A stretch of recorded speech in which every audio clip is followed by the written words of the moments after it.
ಮನಸ್ಸಿಟ್ಟು ಕಿವಿ ಕೊಡಿ, ನಿಮ್ಮ ಮನಸ್ಸಿಗೆ ನಿಮ್ಮಾಪ್ತನ ಪಿಸುಮಾತು. ಮನವೇ ನೀ ಅನಂತ ಆಕಾಶ. ಪಾಪ ನಮ್ಮ ಮನಸ್ಸು ಅನೇಕ ವಿಷಯಗಳಲ್ಲಿ ತೊಳಲಾಡ್ತಾ ಇರ್ತದೆ.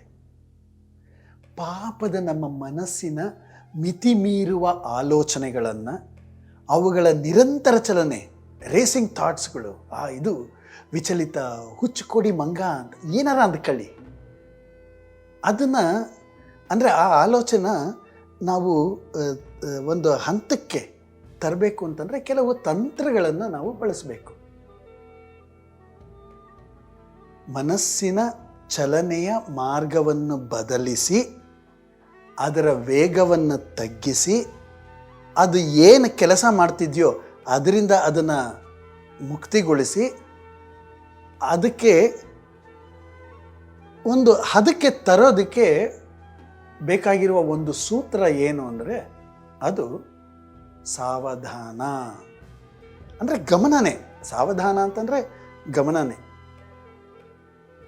ನನ್ನ ಗಮನನ ಬದಲಿಸ್ತೀನಿ, ಈಗಲೇ ತೋರಿಸ್ಕೊಳ್ಬೇಕು, ಈಗಲೇ ವ್ಯಕ್ತಪಡಿಸಬೇಕು ಅನ್ನುವ ಭಾವನೆಯನ್ನು ಈಗಲೇ ಪ್ರಕಟಿಸದೆ ಮುಂದೂಡ್ತೇನೆ.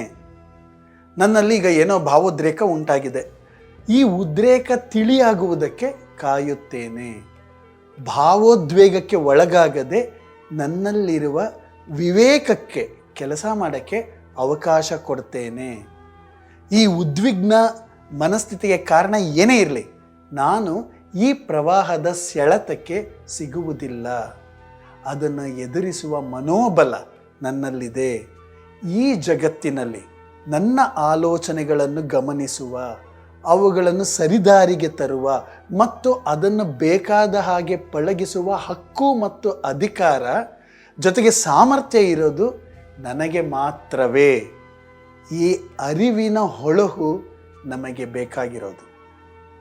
ಇದೇ ಮನೋಬಲದ ಸಾವಧಾನದ ಸೂತ್ರ. ಮನೋಬಲದ ಅರಿವು ಉಂಟಾಗಬೇಕು ಅಂತಂದರೆ ನಮ್ಮಲ್ಲಿ ಸಾವಧಾನದ ಪ್ರಜ್ಞೆ ಜಾಗೃತವಾಗ್ತದೆ. ಮನಸ್ಸಿನ ಯಾವುದೇ ವ್ಯತ್ಯಾಸಗಳಿಗೆ ಅಗತ್ಯವಾಗಿರೋದು ಯಾವುದು ಅಂದರೆ ಈ ಸಾವಧಾನದ ಪ್ರಜ್ಞೆ. ಇದು ನಮ್ಮ ನಡೆ, ನುಡಿ ಮತ್ತು ನಮ್ಮ ಪ್ರತಿಕ್ರಿಯಿಸುವ ಬಗೆ ಎಲ್ಲವನ್ನು ಕೂಡ ಅದು ನಿಧಾನಿಸುತ್ತದೆ. ಆತಂಕಕ್ಕೆ, ಆತುರಕ್ಕೆ, ಆವೇಶಕ್ಕೆ, ಆಗ್ರಹಕ್ಕೆ, ಈ ಎಷ್ಟೊಂದು ಆಟೋಟೋಪಗಳಿಗೆ ಕಡಿವಾಣ ಹಾಕೋದೇ ನಮ್ಮ ಸಾವಧಾನದ ಪ್ರಜ್ಞೆ. ಹಾರಾಡದೆ, ಹೋರಾಡದೆ, ಅಂತ ಜೋರು ಮಾಡದೆ ಇರಲಾರೆ ಅನ್ನೋಂಥ ಒಂಥರ ಆಹಾಕಾರದ ಮನಸ್ಸಿದೆಯಲ್ಲ, ಅದಕ್ಕೆ ಸಮಾಧಾನ, ಸಾಂತ್ವನವೇ ಯಾವುದು ಅಂತಂದರೆ ಈ ಸಾವಧಾನ. ಸಾವಧಾನ ಅಂದರೆ ಸಮಾಧಾನ. ಸರಳವಾಗಿ ಹೇಳೋದಾಗಿದ್ದರೆ ನಿಧಾನಿಸು, ನಿಧಾನಿಸು ಅಂತ ಸಾಮಾನ್ಯವಾಗಿ ಹೇಳ್ತಾರೆ. ಹಾಗಿದ್ದರೂ ಈ ದ್ವಿರುಕ್ತಿಯಲ್ಲಿ ಅಂದರೆ ನಿಧಾನಿಸು, ನಿಧಾನಿಸು ಅಂತೇಳಿ ನಿಧಾನಿಸುತ್ತಾ ಗಮನಿಸುವುದು ಒಂದು ನುಡಿಗಾದರೆ, ನಿಧಾನಿಸುತ್ತಾ ಇರಬೇಕಾಗಿರೋದು ಇನ್ನೊಂದು ನಡೆಗೆ. ನಿಧಾನಿಸು, ನಿಧಾನಿಸು ಅಂತಂದರೆ ನಡೆ ಮತ್ತು ನುಡಿ ಎರಡರಲ್ಲಿಯೂ ಸಮಾಧಾನವಾದರೆ ಈಗ ನಾವು ಪೂರ್ಣವಾಗಿ ಪ್ರಜ್ಞೆಯುಳ್ಳವರಾಗ್ತೇವೆ. ಮೇಲಿಂದ ಮೇಲೆ ನಮ್ಮಲ್ಲೇ ಹುಟ್ಟತ್ತೆ ಮತ್ತು ಹರಿದುಕೊಂಡು ಇರುತ್ತೆ ಯಾವುದು ಈ ಆಲೋಚನೆಗಳು, ಮತ್ತು ಬೇರೆಯವರಿಗೆ ವರ್ಗಾವಣೆ ಆಗ್ತಾ ಇರ್ತದೆ. ಇದು ಈ ಮನಸ್ಸು ಇತರರ ಗಮನವನ್ನು ಸಂಪೂರ್ಣವಾಗಿ ತನ್ನ ಕಡೆಗೆ ಸೆಳ್ಕೊಳ್ಳೋಕ್ಕೆ ಪ್ರಯತ್ನ ಮಾಡ್ತಾ ಇರ್ತದೆ. ಅಪ್ರಬುದ್ಧವಾಗಿ ಅವಿವೇಕದಿಂದ ನಡ್ಕೊಳ್ಳೋಂಗೆ ಮಾಡುತ್ತೆ. ನಿಯಂತ್ರಣ ಸಿಗೋದೇ ಇಲ್ಲ. ಅದಕ್ಕೇ ಅದು ಅದು ಹರಿಹಾಯೋದು, ಬೇರೆಯವ್ರ ಮೇಲೆ ಹರಿಹಾಯೋದು ಯಾತಕ್ಕೆ ಅಂತಂದರೆ ನಿಯಂತ್ರಣ ಸಿಗದೇ ಇರೋದಕ್ಕೆ.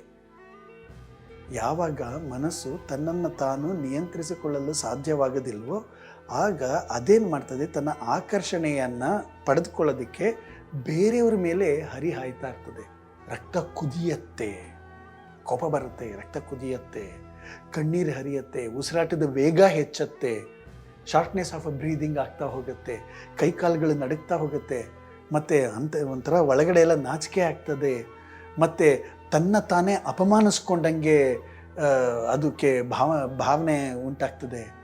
ಭಾವನಾತ್ಮಕವಾಗಿ ಕುಗ್ಗತ್ತೆ, ಮಾನಸಿಕವಾಗಿ ಗೊಂದಲಕ್ಕೀಡಾಗತ್ತೆ, ದೈಹಿಕವಾಗಿಯೂ ಕೂಡ ಆಯಾಸ ಆಗೋಂಗಾಗೋಗುತ್ತೆ. ಯಾವುದರಿಂದ? ಈ ಆಲೋಚನೆಗಳ ಆಟಾಟೋಪಗಳಿಂದ.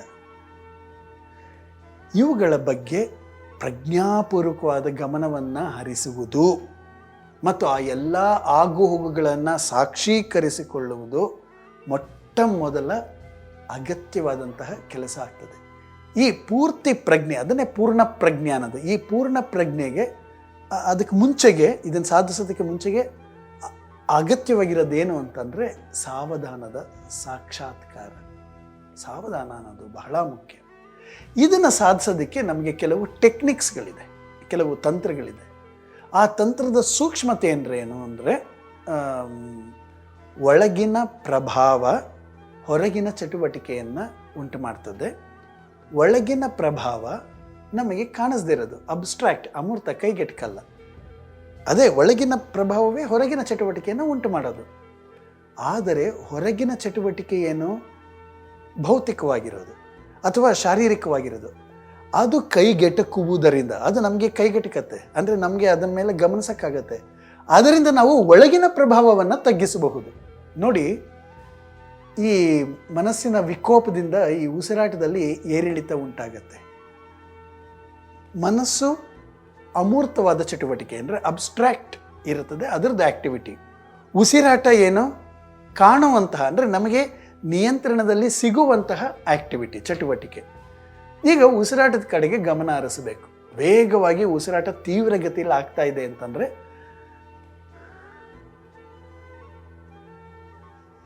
ಅದನ್ನು ನಿಧಾನಗೊಳಿಸುವ ಪ್ರಯತ್ನ ಮಾಡೋದು, ಉಸಿರಾಟದ ಕಡೆಗೆ ಎಚ್ಚರ ವಹಿಸೋದು. ಉಸಿರಾಟ ವೇಗವಾಗಿ ದಬ್ಬುತ್ತಾ ಇರುತ್ತಲ್ಲ, ಆ ಗಾಳಿಯನ್ನು ನಿಧಾನವಾಗಿ ಬಿಡೋದು, ಉಸಿರಾಟ ನಿಧಾನವಾಗಿ ಗಾಳಿನ ಎಳ್ಕೊಳ್ಳೋದು. ಆದರೆ ಒಟ್ಟಾರೆ ಉಸಿರಾಟದ ಗತಿಯ ಕಡೆಗೆ ಗಮನ ಕೊಡೋದು. ಒಂದು ಸುಂದರವಾದ ಪರಿಮಳ ಭರಿತವಾಗಿರುವ ಒಂದು ಹೂವಿಂದು ಗುಚ್ಛ ಇದೆ ಅಂತ ಇಟ್ಕೊಳ್ಳಿ, ಅದರದ್ದು ಮಧುರವಾದ ಗಂಧ, ವಾಸನೆ ಘಮ್ ಅಂತ ಇರ್ತದಲ್ಲ, ಅದನ್ನು ಆನಂದಿಸಬೇಕಾದ್ರೆ ಹೆಂಗೆ ನಾವು ನೋಡ್ತೀವಿ?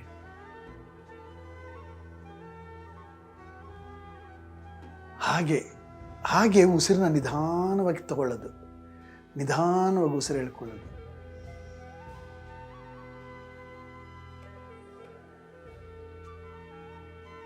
ಉಸಿರಾಟದ ಒಳ ಹೊರಗಿನ ಚಲನೆಯನ್ನು ಪ್ರಶಾಂತವಾದ ಸಾಗರದ ದಡದಲ್ಲಿ ಕೂತ್ಕೊಂಡು ಈ ಅಲೆಗಳನ್ನು ಬಂದು ಹೋಗ್ತಾರೋ ಅಲೆಗಳನ್ನ ನೋಡ್ತೀವಲ್ಲ, ಹಾಗೆ ನೋಡ್ತಾ ಹೋಗೋದು.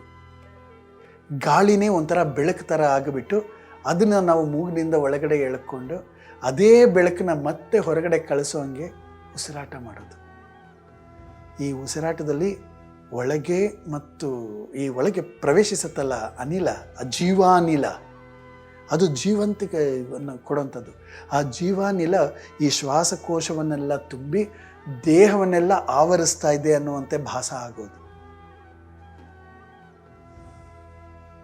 ಉಸಿರಾಟ ಒಂದು ಸುಂದರ, ನಮ್ಮ ಜೀವಂತಿಕೆಯ ಜೈವಿಕ ಸಂಕೇತವಾಗಿರುವ ಈ ಉಸಿರಾಟವನ್ನು ಪ್ರಜ್ಞಾಪೂರ್ವಕವಾಗಿ ಆನಂದಿಸಲು ರೂಢಿಸಿಕೊಂಡಷ್ಟು ನಾವು ಸಾವಧಾನದ ಒಂದೊಂದೇ ಮೆಟ್ಟಿಲನ್ನು ಏರ್ತಾ ಇದ್ದೀವಿ ಅಂತ ಅರ್ಥ. ಉಸಿರಾಟ ತೀವ್ರ ಆಗ್ತಿದ್ದಂಗೆ ಅದಕ್ಕೆ ಕಾರಣವಾಗಿರುವ ಆಲೋಚನೆಗಳ ವಿಷಯಗಳ ಆಚೆಗೆ ಕಣ್ಣು, ಕಿವಿ, ಮೂಗು, ಚರ್ಮ, ನಾಲಿಗೆ ಇದ್ರ ಕಡೆಗೆಲ್ಲ ಗಮನ ಹರಿಸೋದು. ಈಗ ಕೋಣೆಯಲ್ಲಿ ಒಂದು ಒಗೆದಿರೋ ಬಟ್ಟೆ ಹಾಕಿರ್ತೀವಿ, ಅದರದ್ದು ಸೋಪ್ ವಾಸನೆ ಬರುತ್ತೆ ನೋಡಿ, ಅದು ನಮ್ಮ ಮೂಗು ಗ್ರಹಿಸತ್ತಾ ಅನ್ನೋದನ್ನು ಗಮನಿಸಿ ನೋಡೋಣ. ಅಥವಾ ಹೂವಿನ ಅಥವಾ ಗಿಡದ ಪರಿಮಳ ಏನಾದ್ರು ನಮ್ಮ ಕೋಣೆನಲ್ಲಿರೋದು ಅದು ಬರ್ತಾ ಇದೆಯಾ? ಎದುರುಗಡೆ ನಿಂತು ವಾದಿಸೋರ ಮಾತನ್ನ ಬಿಟ್ಟುಬಿಟ್ಟು ರಸ್ತೆನಲ್ಲಿ ಹೋಗ್ತಾ ಇರ್ತದಲ್ಲ ವಾಹನದ ಸದ್ದು, ಅದನ್ನು ಕೇಳಿ. ಅದು ಮೋಟಾರ್ ಬೈಕು, ಕಾರು, ಮೇಲೆಗಡೆ ಹಾರಾಡ್ತಿರೋ ವಿಮಾನವೋ ಯಾವುದು, ಅಥವಾ ಮಾಡಿ ಮೇಲೆ ಟೊಕ್ಕ ಟೊಕ್ಕ ಅಂತ ಕುಟ್ತಾ ಇದ್ದಿಲ್ಲ, ಅದೇನೋ ಶಬ್ದ, ಅದೇನದು? ಅಡುಗೆ ಮನೆಯಲ್ಲಿ ಶುಂಠಿ ಜಜ್ಜುತ್ತಾ ಇದ್ದಾರ, ಮಕ್ಕಳು ಆಟ ಆಡ್ತಾ ಇದ್ದಾರ, ಕೇಳೋದು. ಅಲ್ಲಿರೋ ಹಣ್ಣು ಸಿಹಿಯೋ ತಿನಿಸೋ ಯಾವುದು ತನಗೆ ಕೈಗೆ ಎಟಕಿಸ್ಕೊಳ್ಳಿ ಅಂತೆ ಈ ಬೈಯುವ ಬದಲು, ಈಗ ಬೈಬೇಕು ನನ್ನ ಮಾತು, ಅದ್ರ ಬದಲು ಬಿಸ್ಕೆಟ್ ತಿನ್ನೋಕ್ಕೆ ಆರಂಭಿಸಿದ್ರೆ ಅದು ಸಿಹಿನೋ ಉಪ್ಪೋ ಹುಳಿನೋ ಸಪ್ಪೆನೋ ಯಾವ ಸಾಮಗ್ರಿಗಳನ್ನ ಬಳಸಿದ್ದಾರೆ? ಬಿಸ್ಕೆಟ್ಟಿನ ಪ್ಯಾಕಿಂಗ್ನ ಕಲರ್ ಏನು, ಕೆಂಪು ಹಳದಿನೋ ಅಥವಾ ಇದ್ರ ಬದಲು ಬೇರೆ ಬೇರೆ ಬಣ್ಣದ್ದಾಗಿದ್ದರೆ ಹೇಗಿರ್ತಿತ್ತು? ಇವತ್ತಿನ ಹವಾಮಾನ ಹೇಗಿದೆ? ಚಳಿನ, ಸೆಕೆನ? ನಾನು ಕುಳಿತಿರೋ ಭಾಗ ಎಷ್ಟರ ಮಟ್ಟಿಗೆ ಈ ಕುರ್ಚಿ ಮೇಲೆ ಒತ್ತಿದೆ? ನಾನು ಹಾಗೇ ಕುಳಿತುಕೊಂಡಿರುವ ಭಂಗಿನಲ್ಲಿ ಇರುವಾಗಲೇ ನಾನು ಕುರ್ಚಿಯನ್ನು ಹಿಂದಕ್ಕೆ ಎಳೆದ್ರೆ ಹಾಗೆ ಕೂತಿರ್ತೀನ? ಏನೂ ಇಲ್ಲ. ಇವೆಲ್ಲವೂ ಕೂಡ ಮನಸ್ಸು ಸಾರಥಿಯಂತೆ ಈ ನಮ್ಮ ಇಂದ್ರಿಯಗಳು ಅನ್ನುವ ಕುದುರೆಗಳ ಲಗಾಮ್ನ ಹಿಡ್ಕೊಂಡು ತನ್ನ ಹತೋಟಿನಲ್ಲಿ ಇಟ್ಕೊಂಡಿರುತ್ತೆ. ಕುದುರೆಗಳು ಈಗ ಸಾರಥಿಯ ಗಮನವನ್ನು ಸೆಳೆಯುವ ಪ್ರಯತ್ನ ಮಾಡಬೇಕು ಅಷ್ಟೇ. ಸಾರಥಿ ಅಂತಂದರೆ ಮನಸ್ಸು. ಇದೆಲ್ಲನೂ ಕಣ್ಣು, ಕಿವಿ, ಮೂಗು, ಬಾಯಿ, ಚರ್ಮ ಇವೆಲ್ಲವೂ ಕೂಡ ಇವುಗಳನ್ನು ನಾವು ಗಮನಿಸುವುದು, ಇವುಗಳನ್ನು ಗಮನಿಸುತ್ತಾ ಇವುಗಳ ಅನುಭವಗಳನ್ನು ಗ್ರಹಿಸುತ್ತಾ ನಾವು ಸಾವಧಾನದ ಅಭ್ಯಾಸ ಮಾಡಬಹುದು.